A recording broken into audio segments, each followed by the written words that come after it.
That's what we're working towards. That's what's up, man. But by the way, speaking of fourth year, this last year being in COVID, so I saw a lot of stuff on your LinkedIn, which is super interesting about renegotiating leases in COVID. But for Pope Corporation as a whole, though, how have you guys been doing through all this?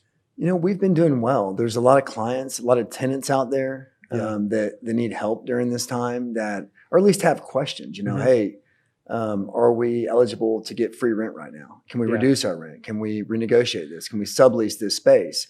And so we're here. We believe that helping our clients during what are tough times for Mhm. them, that's what builds that relationship Right. for the good times. Yeah. We're fortunate to have a lot of great clients, Mhm. and we've been very busy during this time. I think I love meeting in person. Yeah. I love meeting in person, and I've missed that. You definitely have a presence about you. Thank you very much. But just from the analytical side, Mhm. doing things over Zoom and over the internet Mhm. has probably been a benefit to our overall business. Right, of course. Financially, Mhm.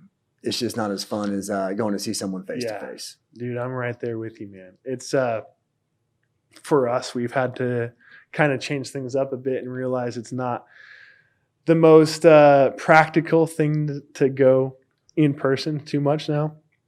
But there's just something about sitting across from someone, especially someone who's come to you for help, and they're trusting in you, and being there and not literally holding their hand, but being there to kind of go through, like, even I would say going through I'm not sure if you go through paper contracts with someone, but okay, cool. There's just something, even though I know we're so technologically advanced and your business is very, very much using technology in a great way, there's something like bonding about going through a contract with someone in person. And some of my best customers that started out digitally, we almost always find a way to meet in person, even if it's just to shoot the shit and have lunch together. But I definitely agree with you, man. That's great. Really cool. Free rent, by the way. I know as soon as I heard that, I was like wondering, because I know for me specifically, as soon as this started, it was almost like everyone wanted to make sure we we're going to pay the rent. And I was like, no, we're good. We're going to pay the rent. But it made me think we're one of many companies that are probably doing good enough to not worry about that. But for the companies that aren't able to make that rent or were concerned and did come to you about free rent, I didn't even know that was a thing, first off. But what are the options that a company has when they're in a spot because of COVID and they're like, dude, rent's just going to eat me up and I need to keep going operating wise? Right. So one thing that we've seen landlords do, because once COVID hit, everyone was asking for free rent. Yeah. And so these landlords had to come up with kind of a master plan so that they weren't just piecemealing free rent requests all day. Right. And so what we saw a lot of the large institutional landlords do was respond to that with, okay, you want free rent because of COVID, fill out, all these forms, this 16-page form. Have your executives taken pay cuts during this time? What specific deals have you lost due to COVID? And most companies said, we're not sharing all that information. And the landlords, said, okay, well, if you don't want to fill it out, this is our process. Gotcha. So we saw a lot of that kind of on a. So they kind of filtered it to make sure the people who really needed it. Well, you had to really be willing to provide a lot of information and spend a lot of time working on it. Right. They also kind of during that time, everyone was working on their PPPs.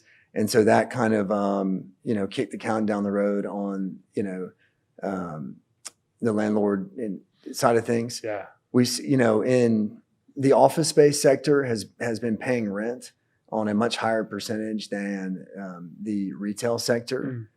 What do you mean by that? Office tenants within office buildings. Yeah. Nationally have paid their rent during COVID at a higher percentage. Oh, okay. Than tenants that are in retail centers during this time. The retail, as you know, a lot of office tenants can still make money without being in the office. Whereas, if you got a retail location, Yeah, of course, especially brick and mortar. Yeah, brick and You mortar. know, so a lot of landlords were willing to work and maybe give them free rent now for extending some lease term, or give them free rent now and then amortize it back into the rent once they can start paying again. Because, you know, the landlords ultimately want these tenants to stay. And then we saw some larger companies, you know, big credit tenants say, hey, send letters to all their landlords saying, hey, we need you to reduce rent by 50%. We're not paying this.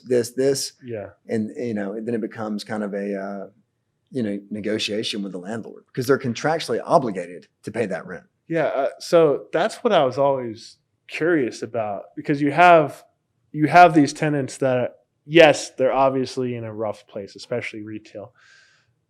However, the landlord has to pay, if they don't own the property outright, they have to pay the bank. Exactly. Right. So if they're not getting money, they can't pay the bank, and then the bank is going to obviously repossess the property. So like they're in a spot.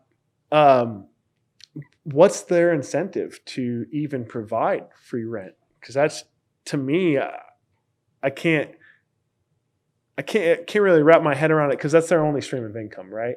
That's the only way they're going to make money, and they also are on the chopping block for it. So in my view, it makes sense because you want these customers long term, but I can't grasp how they could do it economically. So I guess if there's an easy way you can explain how are landlords able to actually get this done, especially if let's say their portfolio is mostly retail, like how can they float it for that long? Right. I mean, a lot of these more entrepreneurial landlords of retail centers, a lot of these are going to go back to the bank. Yeah. Because of that situation. You know, why would they give free rent now? If they really feel that this is a stable tenant, we give you free rent now, you're going to be here to fulfill the rest of your lease term, but you really need, you know, 3 months free right now. Right. You know, they might make that rational decision to say, you know what, I get it. Let's give them this time. They're a good tenant and we believe they will stay. That being said, yeah, I mean, I've talked to landlords with pretty large retail portfolios that say that one of them told me 65% of his tenants had paid rent, you know, during this time, which, you know, 45% is a huge percentage. Yeah. So, you know, it's definitely an interesting situation. Yeah. I could see that. I mean, there's probably gonna, as dark as this it is, there's definitely going to be a lot of deals, I'm assuming, coming out of this, though. There's probably going to be some situations, right, where you can, if you're looking to buy property, is that do you foresee it being that aggressively opportunistic, or is it just kind of blown up right now? Absolutely. I think it's definitely opportunistic. There's a whole lot of fear and uncertainty in the world right now. Yeah. And whenever there's fear and uncertainty out there, you know, combined with everything that's going on right now with our economy, absolutely. Some people need to sell because, you know, they don't have as much money as they used to, and they need to get rid of their real estate. Right. You know, others, you know, it's distressed. The tenants haven't paid their rent. So, I mean, I think we're going to see, back in 2008, we saw a lot of the banks kick the can down the road, and we never saw the cheap real estate purchases that we thought we would. I think we're going to see a lot more this time around. Yeah, I was really wondering about that, because I remember you're saying back 2008 there was just so many foreclosures, but I feel like it was disproportionately not as good as you thought it would be. Right, the pricing didn't drop that much. Go ahead. You know, people thought it was going to be like the 1980s. Where you could pick up buildings for, you know, nickel on the dollar. But it just never got there. And I don't know that it'll get there today, but if you're out there, you've got dry capital, you're looking to, you know, buy buildings the right way, buy them at the right time. I think now's a great time to do that.